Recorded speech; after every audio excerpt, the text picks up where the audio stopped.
And once you lose trust, it's really hard to get them to do anything you want them to do, especially give you money. Okay. This is Expert Perspective by Martin Gawbach Company. It's daily, so subscribe if you like it. We're not scared of you, so comment if you have something to say. We like you. Are you a liker? Like this episode if you like it and you're a liker. Welcome. Website, a lot of new companies and old companies that have been around too long say, I need a website, simple website. Websites aren't that simple behind the scenes, but they should be simple in the front. The only thing is it takes a lot to make the customer experience or the visitor experience work really well, keep them interested, keep them engaged, and consider you when they're looking to make a purchase or sign up for something rather than someone else.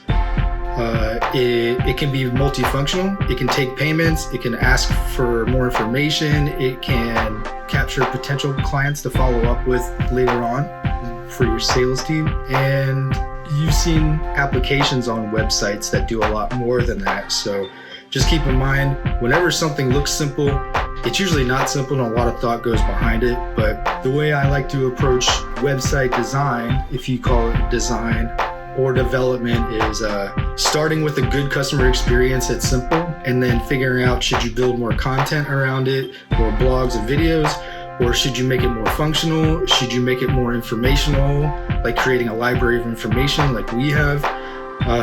But you start with a simple experience that people will find exactly what they're looking for very easily when they do come to your site. There's a lot of things that are black hat that most people don't do anymore that you can do to cheat your way to getting some eyes on it, but it never lasts and it doesn't even convert. In fact, it goes against the trust the audience of customers and future customers and past customers will feel about your brand.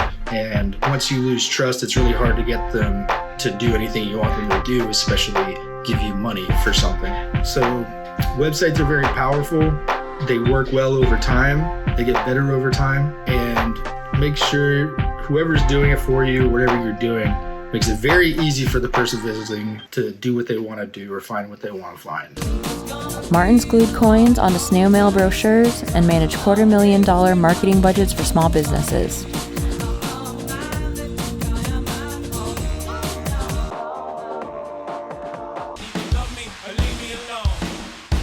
From citrus sellers to surgery centers. He pulls no punches on our website or any of our content when bragging about how to do what we do well. Follow, like, subscribe, or do whatever, wherever you want. We have a podcast, Alexa Flash Briefings, Facebook, TikTok, and all that. And if you decide to partner with us, you know you'll get to relax since we've got that 100% 5-star review and success rate over all the years we've been around. What are you saying there? Martin's glued coins in a snail mail brochure? What does that mean?